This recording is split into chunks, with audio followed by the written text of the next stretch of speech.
Finding a comfortable wrist rest is quite difficult.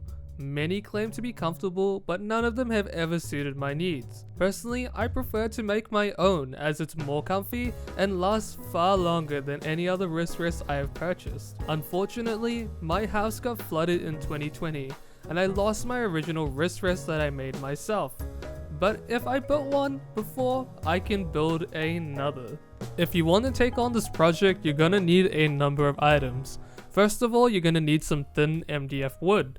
This makes a good backing in order to stack the materials on and also to staple them onto. I will add the thickness of the MDF wood on screen. Second of all, you're gonna need some camping foam. Now I'll also add the thickness for this on screen, but it's really up to you and how thick you actually want the wrist rest to be. This type of camping foam is made for you to sleep on whilst camping and is surprisingly comfortable as a wrist rest. Thirdly, you're going to need an old spare pillowcase or any other material with a similar cotton blend.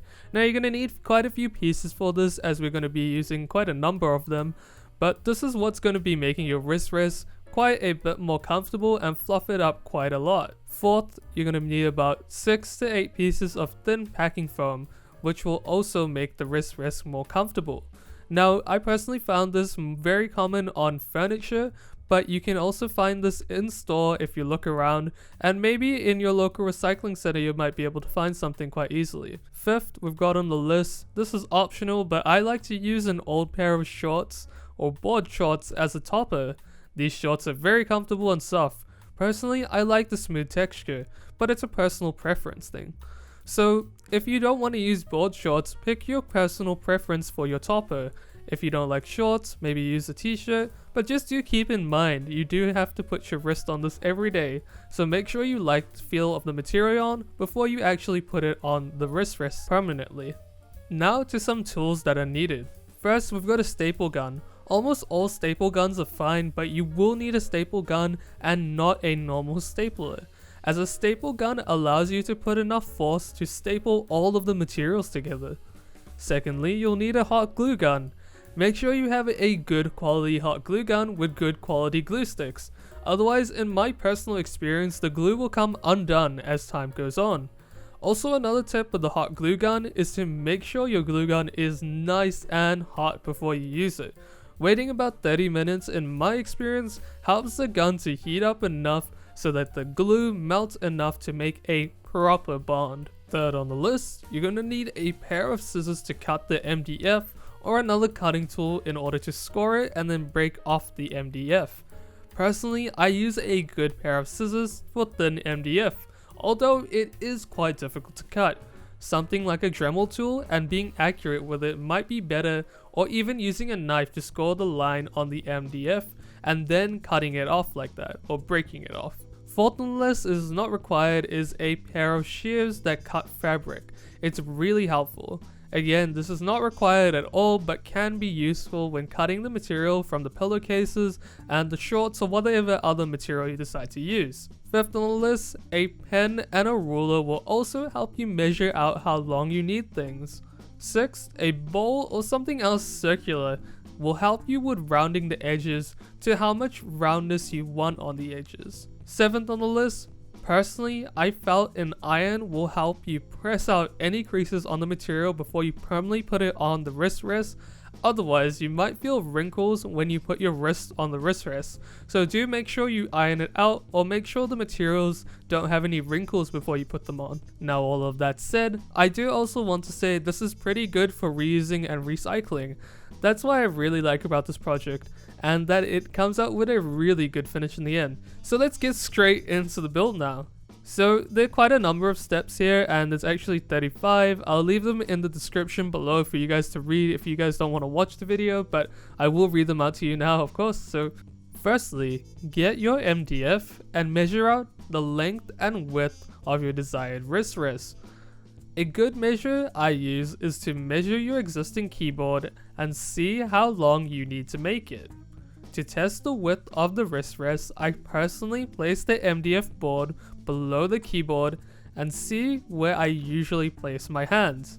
I make sure there is enough room for my hands to lie on the wrist rest to the keyboard to type comfortably. If there is too much width too much of my arm will be on the wrist rest, or the wrist rest will be hanging off the edge of the desk. Too little width and it will hurt my wrist as I try to type on an awkward angle. Personally, I went for the length of 43 centimeters wide and a bit shorter than a full-size keyboard. The width of the wrist rest is about 11 centimeters, which is good enough for my wrist to rest on the wrist rest. Do keep in mind, the width will change as you add more layers on this MDF wood later. Second, now draw out the lines for your rectangle piece of MDF. Thirdly, to cut it out, I scored the lines with a knife and then cut out the MDF with scissors and a lot of strength. You could try to break the MDF by scoring it out and breaking it off, but it can leave damage on the MDF from not breaking it fully, and that's something we really want to avoid. Next, once your rectangle is out, you can round the edges if you wanted to make the wrist rest look less rigid and feel better when typing. It would be a good idea to turn your hot glue on now as well. Just don't forget about it, please. This is what the bowls are used for, and I personally measured the roundness with the bowl and then cut the sides out in that rounded shape. Once you've done that, measure out the correct amount of camping foam and cut the camping foam out. I did this by putting the rectangular MDF on the foam, then tracing around it with a ruler. Keep in mind the foam is still a rectangular shape and you will need to round off the edges if you want to later, so that's if you went down the rounded path. Now turn on your hot glue gun and wait 30 minutes if you already haven't. Place the camping foam with the foil side up on a normal flat surface, as this is what we're going to glue the MDF to. Now place a reasonable amount of hot glue onto the MDF and be quite quick about it because it will dry up quite fast. Place the MDF carefully onto the foil side of the foam and apply pressure for about a minute till the glue cools down. The glue will melt into the foam, but that's okay, as we're going to add layers and the hot glue is on the bottom side where you won't feel it on the wrist rest. Now use your staple gun to staple all 4 sides of the MDF as shown on the video into the foam. Now you can round the foam edges if need be, also trim off any excess foam from the edges as the foam needs to be in line with the MDF board. Using a sharp knife or scissors will also help cut off this excess. Now grab your packing foam and add 1 layer of packing foam to the top of the camping foam and measure it out so it covers the top completely, but only a small portion of it will be excess on the bottom. I'll show you an example on screen right now.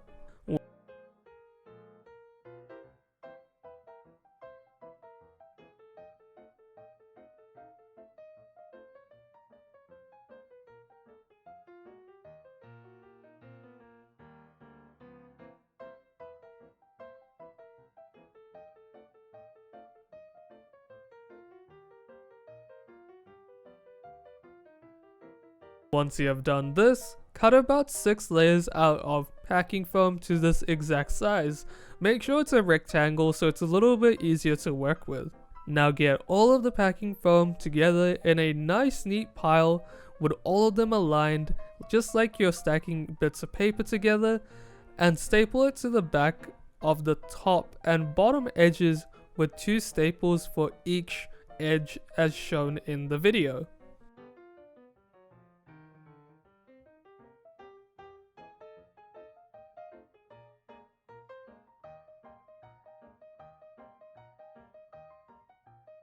Then staple down the packing foam on the back, bottom, and top with about a 5 cm gap between the staples the whole way through.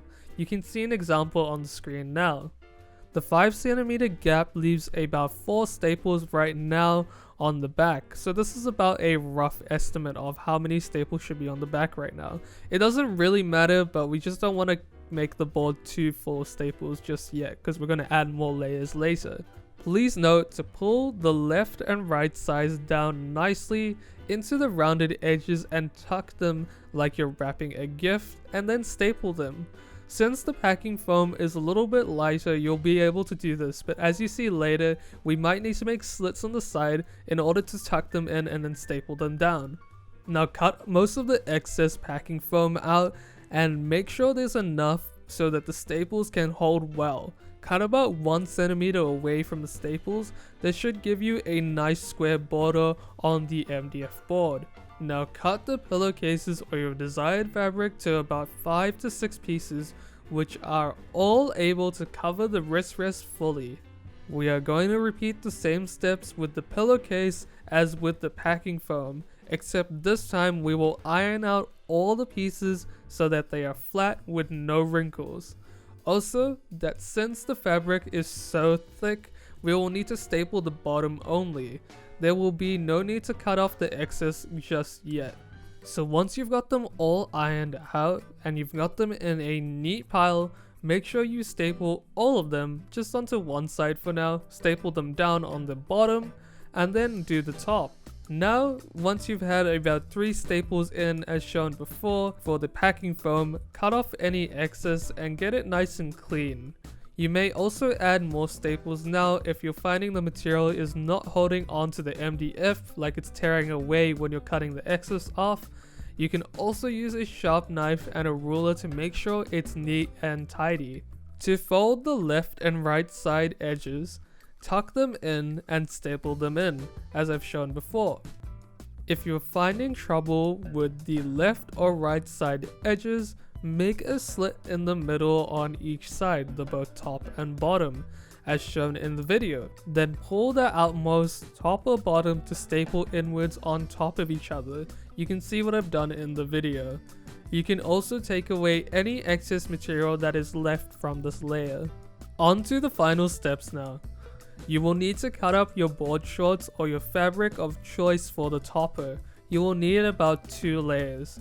I cut mine down from the center of the shorts to make it easier to work with. I was cutting 2 layers out here for the wrist rest out of one side of the shorts. From here, I estimated the size and I needed to cut them into a relative rectangular shape.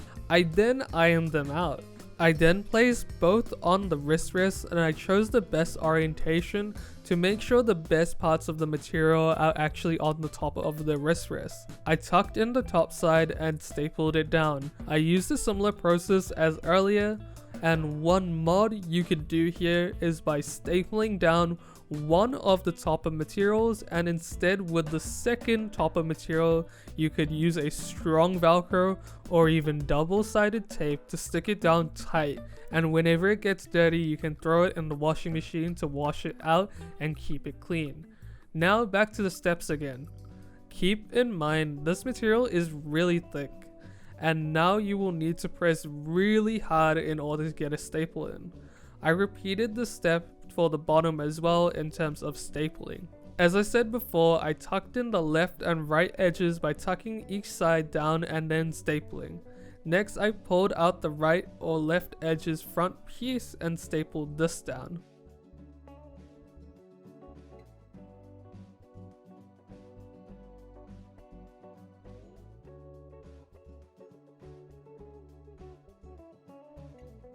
Now I cut off the excess using a ruler and a sharp knife.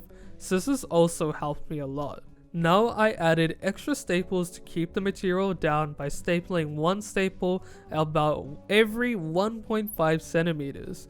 You should make this look a little bit accurate, as people will be able to see this from the bottom if you don't cover it up. So make sure to go in a straight line and try to make it as even as possible. Finally, now the wrist rest is complete. Personally, I added a piece of extra pillowcase to the bottom to cover up the ugly cutting that I did. I did this by folding the piece of pillowcase into a neat rectangle, then gluing it with little dots of hot glue to the bottom, and now it's nice and complete.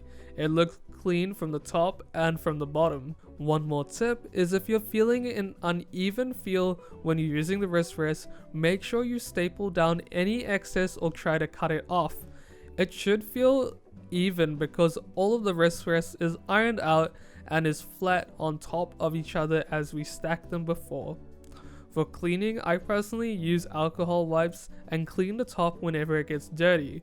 Also, if you use the other mod I said earlier, you could just throw the top piece into the washing machine whenever you want. This is the final product. I am really enjoying this wrist and it feels amazing to type on or even game on. It's standing the test of time well, and I've been using it for nearly 10 months now and absolutely no damage has occurred. This wrist is really built to last. So thank you guys very much for watching. Make sure you go and check out wisetech.org for some awesome content in terms of technology, unboxings, and much more. I'll see you guys there at ystech.org. But other than that, I hope you guys have an awesome day. Stay safe, stay healthy, and I'll see you guys in the next video. Bye.